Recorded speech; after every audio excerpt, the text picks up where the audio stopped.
Silver has defied the odds yet again, breaking past our expectations. We'll talk about that and so much more as we explore.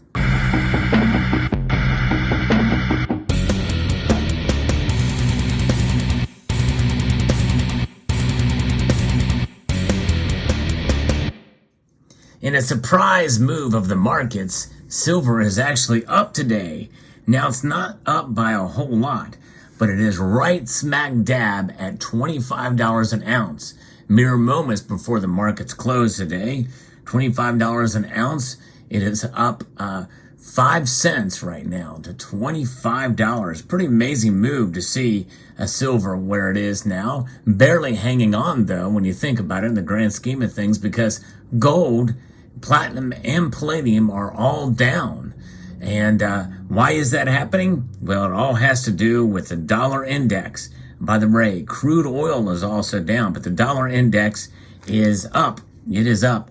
In fact, it is up right now to right at 100. And so a high dollar index means that it's going to push the metals down, save for silver. It is defying the odds. It's doing something strange. Usually it doesn't happen like this. Now that means that the gold to silver ratio is narrowing even more. It is now right around 78.58. And so that is the gold to silver ratio narrowing to an area that is still, many of us feel, is too high, way too high for the gold to silver ratio to be that high. Nonetheless, silver is being resilient, much more resilient than even I expected for this type of activity now. And what's going on here? Well, I think a lot of people are expecting the economy to recover in the short term. And some of the numbers are showing that. And I think what we're seeing is in the paper markets, people saying, well, you know what? Maybe the economy is not headed for the recession that even Jerome Powell said was coming based off of these latest numbers. And so that means demand for silver may start to pick up again. And that means that silver, being an industrial metal, we're going to see it start to rise up a little bit here. The demand for silver, the actual physical supply and demand fundamentals will start to make themselves known in the paper markets, and there's a reaction to that now. Now, who knows? The markets move kind of in strange, weird ways. In fact, I'm recording this video on the same day that I'm going to publish it. In fact, it'll probably be published within the hour. And that being the case, how is this happening and what could happen? By the time you see this video and the markets are closed, and we may see silver be right at zero or even down in the red, because it has moved down since I started recording this video. It has moved down a couple of cents now. Now it's $24.97. But nonetheless, that is the nature of the markets. But silver is being resilient. It's really is sending us a surprise. And that surprise is that I'm still here, everybody. And I am prepared to make that move above $25 an ounce to stay there for a while as we head into the last months. You know, there's a lot of things that could still send silver moving in a defiant way through the end of the year. And those fundamentals will contradict gold.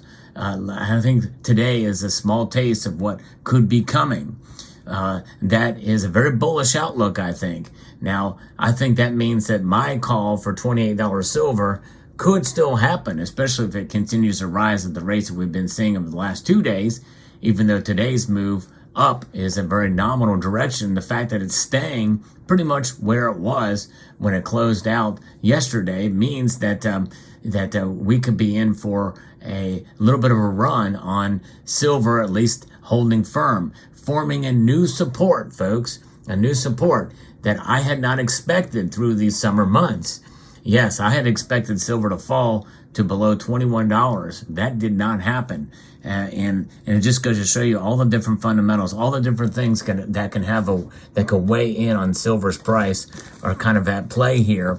And all of that is driven around the psychology of the markets. And the psychology of the markets are what kind of drives that dollar. And right now that dollar is up a little bit today. And it's pulled back now to 99.99, but still, that is a psychological number. that dollar index, the DYX, there is a psychological number that we have been watching. But we look at where other numbers are now. The Nasdaq and the S&P are both down marginally, but the Dow Jones Industrial Average is up over 100 points. What does that tell us? I think that tells us that, like silver, we're going to mainly see in the short term here that we're going to see maybe a slight economic, pause in terms of or reprieve, rather, an economic reprieve for the short term, or at least that's what the markets are betting on. And if the Federal Reserve does just one rate hike and through the end of the year, then that means likely that we could start to see some things turn around. I don't know. We'll find out. And in other words, the Federal Reserve has not crashed the economy yet. But again, some of these rate hikes that they have done take a while to actually manifest itself and marinate into the economy. And so we're still haven't seen the effect of the last couple of rate hikes, I think, probably. How is that gonna weigh in on the commercial real estate, which is the area of real estate that most are concerned about now. Commercial real estate is something that not a lot of people are talking about, but it's something that people should talk about.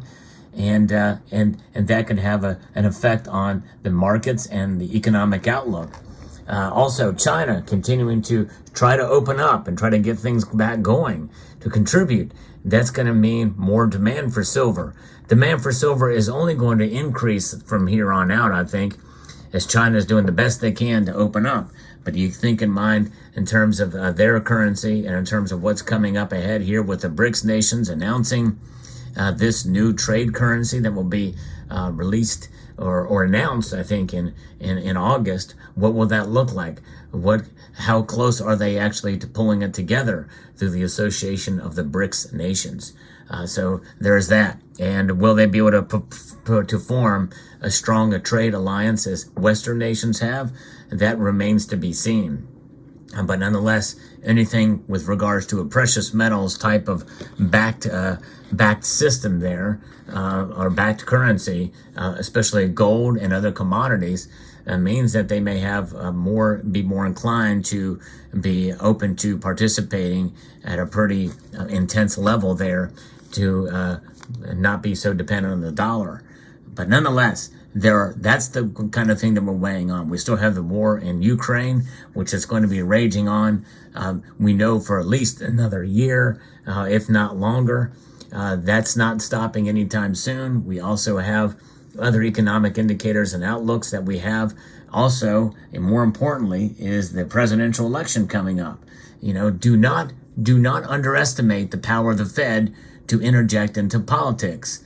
And they want to be able to provide a level of stability through the election cycle, I think, in a sense, to help Democrats. That's my feeling. And so they may not raise rates another time this year. They may have been convinced not to do it because they don't want to go into a recession, because that's not going to look good for the incumbent and for the Democrats. And then we also have to think about all of the spending that's been happening.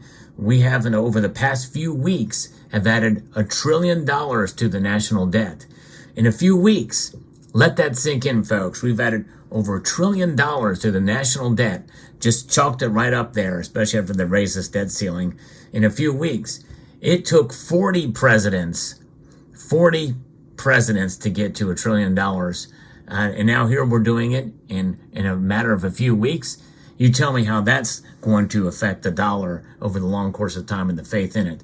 Then you have the other spending measures that are coming on board that is going to directly contradict what the Federal Reserve is doing, which means that there's going to be more easing happening, more money printing. There's not enough taxes that can be levied in order to cover all of this spending. Then you have what Joe Biden has done, defying here in recent hours here.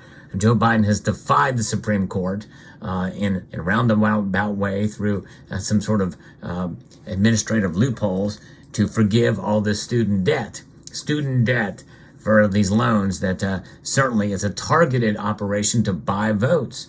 And but nonetheless, it's also going to add to the deficit, and it's going to create essentially that's akin to minting $1 trillion platinum coin. They might as well go ahead and do it. In fact, I've got it on good word from a member of this community who actually works there at the West Point Mint that the dies have already been struck, or the dies have already been cast or whatever. It's ready to go to actually mint $1 trillion platinum coin if need be. In fact, they may just do that for this thing. Who knows?